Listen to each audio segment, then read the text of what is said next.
Alors que le Parti socialiste de Pedro Sánchez a remporté les élections législatives espagnoles sans obtenir de majorité absolue, le mouvement populiste Vox fait une entrée remarquée au Parlement en obtenant 24 sièges, un résultat encourageant à un mois des élections européennes et régionales. Quelques jours après la conférence de presse d'Emmanuel Macron, les Gilets jaunes étaient toujours dans la rue et le 1er mai s'annonce mouvementé. Face à cela, le gouvernement doit plancher pour mettre en place la feuille de route du président de la République. Alors que Christophe Castaner inaugurait ce lundi une cellule pour lutter contre les suicides dans la police, on apprend qu'un attentat contre les forces de l'ordre a été déjoué. Madame, Monsieur, bonsoir. Entrée fracassante de Vox au Parlement espagnol. Dimanche, le parti nationaliste de Santiago Abascal a obtenu près de 10% des suffrages lors des élections législatives espagnoles. Avec 24 sièges, Vox vient gâcher la fête des socialistes de Pedro Sánchez, privé de majorité absolue. Explication avec Thibaut Bastide. Un résultat au parfum de victoire, voilà comment qualifier l'entrée de Vox au Parlement espagnol. Quelques mois après avoir investi le Parlement andalou, le parti nationaliste dirigé par Santiago Abascal poursuit sa fulgurante ascension. Dimanche, lors des élections législatives en Espagne, Vox a réussi un tour de force en obtenant près de 10% des suffrages, soit 24 sièges au Parlement. Si le Premier ministre socialiste espagnol Pedro Sánchez a remporté l'élection en raflant près de 29% des voix, correspondant à 123 sièges, les regards se sont surtout dirigés vers la percée de Vox. Et pour cause, il s'agit d'un résultat historique pour le petit parti nationaliste fondé en 2013. Comme nous l'explique Nicolas Klein, agrégé d'espagnol et auteur de Rupture de banc, l'Espagne face à la crise. Le parti Vox, donc, auquel on promettait plusieurs dizaines de sièges, ça varie un petit peu selon les instituts de sondage, a effectivement pu obtenir 24 sièges sur les 350 que comporte le Congrès des députés, qui est la chambre basse du Parlement espagnol. En partant de zéro, c'est évidemment un excellent score, puisque Vox n'était pas représenté au niveau national depuis sa création en 2013. Et de fait, depuis les élections de 1979, où il y avait eu un député de Force Nouvelle, Blas Piñar, aucun parti classé à l'extrême droite ou du côté des nationalistes n'avait jamais eu de représentant national en Espagne. Donc effectivement, avec 24 sièges, Vox fait une entrée remarquée au Congrès des députés. Une entrée remarquée pour la formation nationaliste quasi inconnue du grand public il y a encore 6 mois. Si le résultat de Vox a un arrière-goût de victoire, il reste néanmoins à nuancer. En effet, avec 24 sièges, Vox n'aura que très peu d'influence sur les décisions prises au Parlement espagnol, alors que les électeurs de Vox espéraient un meilleur résultat. Autre nuance apportée par Nicolas Klein, la percée de Vox a surtout fait du tort aux conservateurs du Parti populaire, qui ont perdu la moitié de leurs sièges et retombent à 66 députés contre 137 en 2016. Une division du bloc de droite ayant fait le jeu du Premier ministre Pedro Sánchez. Alors, ça me paraît difficile dans le sens où la victoire en tout cas le résultat de Vox est un peu à double tranchant. D'un côté, effectivement, comme je le disais, pour un parti qui avait 0 siège et qui était quasiment inconnu du grand public il y a encore un an, c'est évidemment un très bon résultat, 24 sièges. De l'autre, je pense que même si ça n'a pas été dit comme ça, il y avait une déception chez les électeurs et les sympathisants de Vox pour la raison assez simple que ils attendaient sans doute plus de sièges, peut-être plus du côté de 35 ou 40 sièges, voire un peu plus, mais disons restons raisonnables autour de 40 sièges, ce qui leur aurait permis de peser un peu davantage sur la vie parlementaire espagnole. Et en plus, le résultat de Vox ne permet pas au bloc de droite de s'imposer sur le bloc de gauche et ne permet donc pas au bloc de droite d'émettre Pedro Sánchez de ses fonctions, de le remplacer en tant que président du gouvernement. Malgré les divisions entre le Parti populaire et Vox, le résultat du Parti socialiste ne permet toutefois pas au Premier ministre Pedro Sánchez de disposer d'une majorité absolue. Ainsi, Vox joue le rôle d'épouvantail de la politique espagnole, alors que se profilent de nouvelles échéances électorales. En effet, si le Parti nationaliste aura un rôle à jouer lors des élections européennes, c'est surtout lors des élections municipales et régionales que Vox pourrait tirer son épingle du jeu.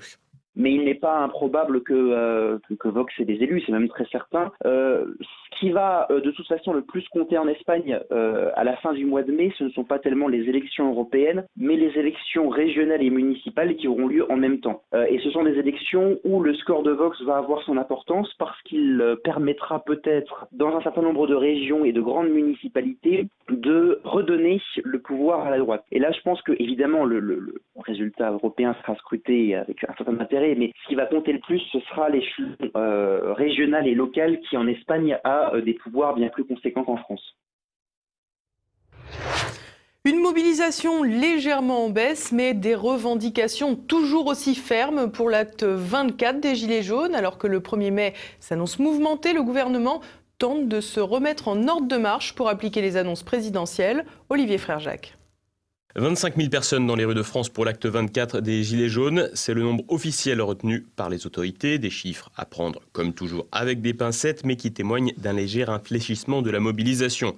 Un infléchissement qui pourrait s'expliquer par le 1er mai de mercredi, qui devrait voir des dizaines de milliers de mécontents descendre dans les rues. 2 jours après des annonces présidentielles très mal reçues par l'opinion, les revendications paraissaient intactes dans les cortèges, quoique penchant un peu plus à gauche. Aujourd'hui, le mot d'ordre, c'est de dire à Emmanuel Macron qu'en fait, son mépris, on en a marre. Il n'écoute pas les revendications des Gilets jaunes. Elles sont très simples, elles n'ont quasiment pas évolué depuis le début. Augmenter les salaires, plus de démocratie, revaloriser le service public, renationaliser les parties entières du service public. Confortés dans leurs revendications par l'intervention présidentielle de jeudi, les Gilets jaunes ont largement pointé du doigt l'absence de réponse d'Emmanuel Macron aux principales revendications, au premier rang desquelles le RIC, le référendum d'initiative citoyen. À Paris, la gauche était également dans la rue, avec notamment la CGT ou des personnalités politiques comme Jean-Luc Mélenchon et Olivier Besancenot. Outre les cortèges parisiens, toujours bien garnis, de nombreux contestataires s'étaient donné rendez-vous partout en France et notamment à Strasbourg, un point de chute symbolique à un mois des élections européennes. Dans la capitale alsacienne, les autorités de l'État ont évoqué le chiffre de 2000 personnes, mais le nombre réel de manifestants semble avoir été bien supérieur eu égard aux images du cortège et à l'intensité des tensions qui ont émaillé la journée. Partout dans le pays, les manifestants avaient pour objectif de montrer à l'exécutif que le mouvement s'inscrit dans la durée. Pour l'instant, la seule conquête, c'est ça, c'est d'empêcher qu'il aille plus loin dans la casse. Donc tant qu'on tient la rue, tant qu'on est là, on le paralyse, quoi. Un objectif de mobilisation et de pression partiellement atteint. Pas de quoi crier victoire pour les Gilets jaunes donc, mais pas non plus pour Emmanuel Macron qui, s'il peut se féliciter d'une influence plus faible en dépit de ses annonces impopulaires, devra rapidement mettre en place les mesures promises. Et c'est donc au gouvernement de prendre la main, une tâche d'envergure tant les chantiers sont multiples, baisse des impôts sur le revenu, suppression de niches fiscales ou encore énième acte de décentralisation. Pour mettre en musique la partition présidentielle, le Premier ministre Édouard Philippe organisait ce lundi un séminaire gouvernemental à Matignon, réunissant ministres et responsables parlementaires de La République En Marche et les alliés du MoDem de François Bayrou, qui semblent renforcés par la crise que traverse l'exécutif. Parmi les nombreux ateliers de travail à l'ordre du jour, la réforme constitutionnelle avec le garde des Sceaux Nicole Belloubet, mais aussi des domaines aussi variés que le dispositif de règlement des pensions alimentaires impayées, une baisse de l'impôt sur le revenu ou encore la mise en place des gadgets présidentiels, comme la facilitation du référendum d'initiative partagée et la mise en place d'une assemblée écologique citoyenne tirée au sort. À ces éléments répondant aux annonces présidentielles devrait s'ajouter le retour de la loi bioéthique. Pour l'heure, le travail gouvernemental en est au débroussaillage, à savoir déterminer ce qui relève du réglementaire et du législatif. Au vu de la masse de travail que cela représente, les parlementaires pourraient même être contraints de siéger en session extraordinaire jusqu'à la fin du mois de juillet. Une mauvaise nouvelle pour les élus qui auraient souhaité se dorer la pilule en bord de mer. La présence des députés d'opposition sera d'ailleurs à observer de près durant cette période. Le gouvernement, Édouard Philippe en tête, semble en ordre de marche pour appliquer les mesures présidentielles. Et si les équipes gouvernementales affichent une certaine détermination, le chemin sera semé d'embûches avec un nouveau test dès mercredi, l'épreuve de la rue du 1er mai, pour lequel les syndicats entendent mobiliser. Des manifestations qui pourraient aussi être l'occasion pour les Black Blocs de frapper un grand coup après plusieurs mois d'impunité à leur endroit. Et les forces de l'ordre au bout du rouleau alors que 4 individus envisageaient de commettre un attentat contre des policiers. Christophe Castaner tente d'éteindre une autre crise, celle des suicides. Une formation, du management et une ligne téléphonique disponible 24 heures sur 24. Le nouveau dispositif présenté ce lundi matin par Christophe Castaner visant à endiguer les suicides chez les forces de l'ordre a du pain sur la planche. Depuis début janvier, ce sont près de 30 policiers qui se sont déjà donné la mort. De quoi croire que 2019 sera une année noire pour les forces de l'ordre. La nouvelle usine à gaz, intitulée CAPS, cellule alerte prévention suicide, présentée par le ministre de l'Intérieur, sera installée dans le 12e arrondissement de Paris et dirigée par Noémie Angèle, inspectrice générale de l'administration. Elle sera épaulée par un médecin psychiatre et un officier de police. La mission qui leur est fixée est simple, faire de l'analyse pour prévenir. Bon point qui mérite d'être souligné. Lors de sa présentation, Christophe Castaner a expliqué ne plus vouloir entendre que les policiers se suicidaient pour des raisons autres que leur travail. En effet, souvent, la hiérarchie laissait entendre que les forces de l'ordre passant à l'acte le faisaient pour des raisons familiales ou de quelque ordre privé. Une déclaration du premier flic de France qui sert sans doute à donner quelques gages sans pour autant pouvoir endiguer le fléau. Car pendant que Christophe Castaner s'agite pour faire de la communication de crise, le ministère de l'Intérieur continue de mobiliser les forces de l'ordre intensément pour les manifestations des Gilets jaunes, le tout avec des policiers de plus en plus épuisés. Surmenage, suicide, la police est donc de plus en plus en crise et alors même que Christophe Castaner inaugurait sa cellule, on apprenait qu'un attentat contre les forces de l'ordre était en préparation. Il vient tout juste d'être démantelé. 4 individus ont été placés en garde à vue après une enquête initiée le 1er février dernier. Parmi eux, un suspect mineur déjà condamné en 2017 à 3 ans de prison, dont 2 ans de sursis assortis d'une mise à l'épreuve pour association de malfaiteurs terroristes alors qu'il était sur le point de se rendre en Syrie. Les 3 autres étaient déjà connus pour des délits de droit commun. Les gardés à vue cherchaient à se procurer des armes et Christophe Castaner a déclaré que les individus étaient en train d'organiser un attentat d'une ampleur importante. De quoi accroître encore le stress des forces de l'ordre, déjà à bout de souffle. Et à présent, on passe à l'actualité en bref avec Thibaut Bastide. Des experts du patrimoine contre la précipitation présidentielle. Dans une tribune publiée dimanche, plus d'1 millier d'experts du patrimoine ont invité Emmanuel Macron à éviter la précipitation dans la restauration de la cathédrale Notre-Dame, alors que le chef de l'État a promis de reconstruire le monument d'ici 5 ans, date coïncidant avec les JO. Mercredi dernier, en Conseil des ministres, l'exécutif a adopté un projet de loi lui donnant le droit d'utiliser des ordonnances pour accélérer le chantier.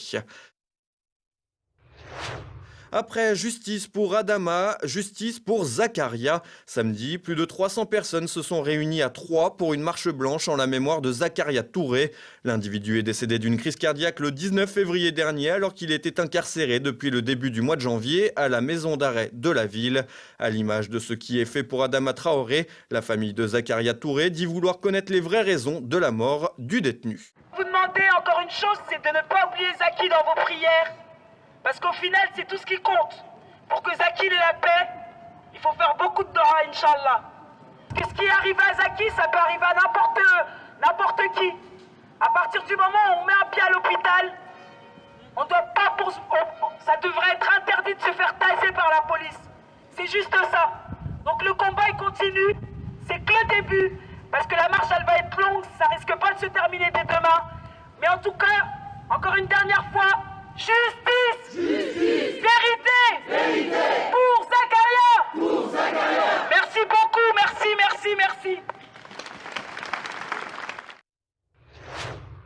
Le français comme clé de la naturalisation. Pour limiter les échecs de l'intégration, le gouvernement a lancé sa réforme des cours de langue pour les étrangers. Ainsi, le nombre d'heures de formation linguistique pour les parcours existants devrait doubler. Le parcours de 50 heures passe à 100 heures, celui de 100 heures à 200 heures et celui de 200 heures à 400 heures et un nouveau parcours de 600 heures a été créé. Des heures de formation payées par le contribuable. Chaque année, plus de 70 000 étrangers sont officiellement naturalisés français.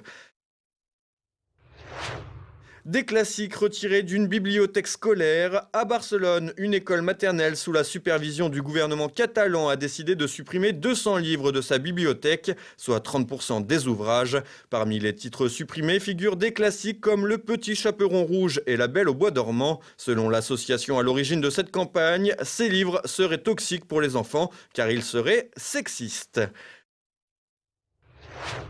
Coup de jeune pour la CIA. Jeudi, le service de renseignement américain a officiellement inauguré son compte sur le réseau social Instagram. Pour le moment, la CIA n'a publié qu'une seule photo mais compte déjà 35 000 abonnés. La démarche s'inscrit dans le cadre des efforts de l'agence pour recruter des agents et analystes plus jeunes. En 2014, l'agence avait déjà tenté de se moderniser en lançant son compte Twitter.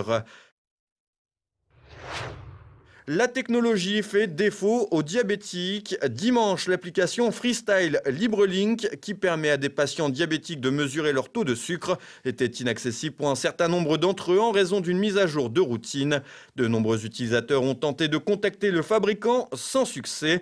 Lorsqu'elle fonctionne correctement, l'application installée sur un smartphone scanne un capteur que le patient place sur l'arrière de son bras et lui donne son taux de sucre dans le sang sans piqûre ni bandelette. Bilal Hassani fait son show à la mairie de Paris. Mercredi dernier, le représentant de la France au concours de l'Eurovision a présenté son album dans un des salons de l'hôtel de ville de la capitale. Pendant près de 2 heures, le chanteur au look très féminin a multiplié les chansons où il évoque son appartenance à la sphère LGBT. Comme un symbole, la prestation s'est déroulée sous les yeux de Kid Ismail, l'artiste qui s'était revendiqué, je cite, « fils d'immigrés noirs et PD » lors de la fête de la musique organisée à l'Élysée sous les yeux d'Emmanuel Macron. Et voilà, on arrive déjà à la fin de cette édition. Dans un instant, notre Zoom du jour. Dans son ouvrage Incarcéré, Jean-Pierre Marongiou raconte son calvaire de prisonnier dans les geôles du Qatar. La cohabitation avec des membres de la famille royale qatarienne qui, à un moment donné... Pendant votre incarcération, voilà. Tout à fait, cher Talal Al-Thani notamment, qui, pendant des années, ont œuvré pour le gouvernement qatarien, à l'époque de Cheikh Hamad, pour aller verser des montants faramineux à toutes les organisations, sunnites ou chiites. Pour eux, ça comptait pas. Donc, ça soit les frères musulmans, ça soit Al-Qaïda, les pays islamiques, ou alors Hamas, les chiites, le Hamas chiite, le Hezbollah, voilà, toutes les organisations... bon, après, je ne sais pas si on peut toutes les classer de terroristes. Après, qui fait le classement pour faire un raccourci, il suffit d'être barbu et armé pour aller commander de l'argent au Qatar. Et puis ce soir, on retrouve également Politique Éco. Olivier Pichon et Pierre Bergerot reçoivent Jean-François Bouchard, consultant international, qui présente son livre « L'éternelle truanderie capitaliste ». Et puis tout de suite, évidemment, vous retrouvez la France de Campagnol avec Christian Combaz. Et à présent, c'est le moment de se quitter. Merci pour votre fidélité. À demain. Bonsoir.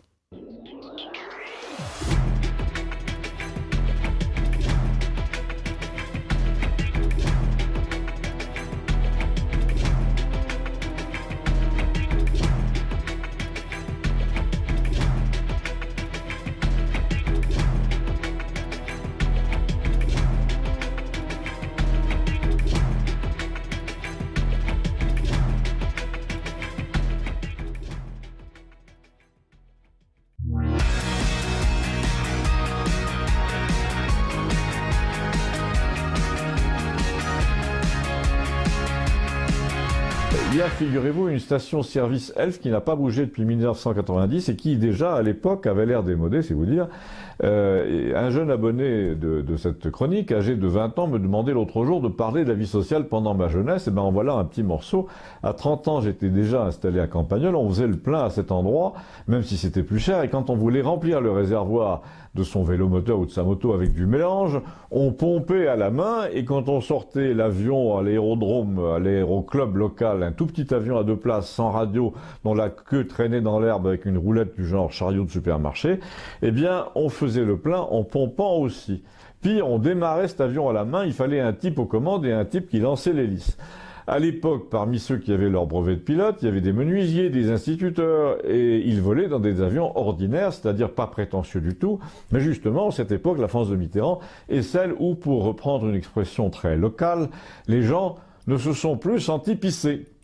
Alors vers 1989, le président du Conseil général, le maire de la ville locale, bientôt ministre de Chirac, a trouvé que ce serait chic de subventionner l'aéroclub pour qu'il achète 2 nouveaux avions, un de 4 places et un de 6, afin de pouvoir se faire conduire, lui et ses copains maires, un peu partout aux frais du contribuable.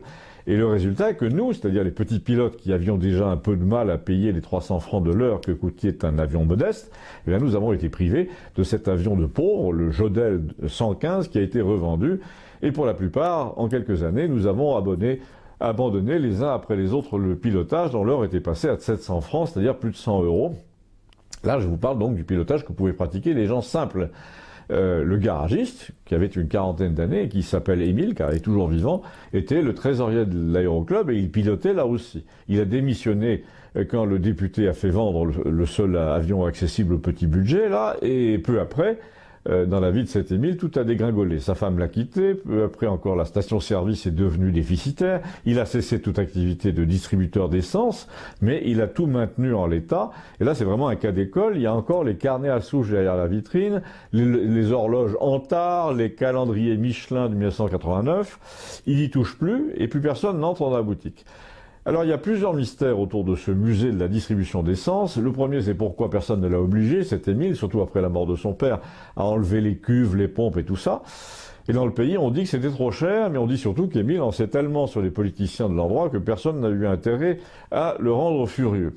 La deuxième question, c'est de quoi a-t-il vécu? En fait, aujourd'hui, il est retraité, mais de 40 à 60 ans, il a bien fallu qu'il gagne sa vie. Alors d'une part, si j'ai bien compris, il a continué à faire de la mécanique générale, et je crois qu'en outre, il restait agréé pour l'aviation, mais d'autre part, et surtout, il avait quelques biens immobiliers, un terrain par-ci, un terrain par-là, 2 petits appartements dans la ville voisine qu'il louait, une maison à Rodez qu'il a vendue il y a 10 ans, et tout ça l'a aidé à vivre. En 2010, son fils unique a eu 20 ans, un fils que sa mère avait emmené sur la côte avant de se remarier et qui n'avait pratiquement pas revu. Ce fils est venu le revoir pour lui faire explicitement le reproche de dilapider ce qu'il aurait pu lui laisser. Alors vous imaginez combien le père a été blessé par cette démarche, par cet égoïsme, mais il m'a dit « sa mère était déjà comme ça, c'est pas sa faute ce pauvre garçon ». Donc il lui trouvait des excuses, et c'est là que j'en viens au troisième mystère à propos de cet Émile. Il a quand même connu bien des déboires, des choses humiliantes. Il a subi le mépris parce qu'il était cocu, puis l'égoïsme de sa femme, puis la convoitise un peu hargneuse de son fils. Il a perdu sa licence de pilote, qui était pourtant sa grande passion. Et pourtant, dans sa station-service fantôme, là, il rit tout le temps, il est jovial, sa casquette toujours vissée sur la tête. Et il dit qu'il n'en veut à personne parce que les gens sont nés comme ça, c'est dans leur gène. Et il ajoute, moi j'ai eu la chance de pas me faire du souci alors que j'ai eu pas mal d'emmerdes, et alors qu'il y en a qui sont vernis comme il n'est pas permis, eh bien ils sont dépressifs quand même. Alors pour que le tableau soit complet, là c'est moi qui parle, j'ajoute que j'ai dîné à Paris il y a 20 ans avec le fameux député qui était devenu ministre et qui avait acheté des avions trop grands. Il m'a dit, sous des dors bon enfant, là ce garagiste c'est le type le plus renseigné que je connaisse. Il connaît tout le monde, c'est un mafieux. On l'a soupçonné même d'abriter des gens qui venaient de commettre un casse et on a essayé de le coincer, mais on n'a jamais pu. Je lui ai demandé, mais à quoi tu vois que c'est un méchant? Est-ce que personne n'ose s'attaquer à lui? Alors j'ai dit au député une simple supposition là, et s'il était plutôt ce qu'on appelle une gentillesse désarmante, ça expliquerait tout, non? Et là j'ai bien vu que pour un député maire, président du Conseil général, ancien ministre de Jacques Chirac, la gentillesse c'était un mythe complet. Abonnez-vous, merci.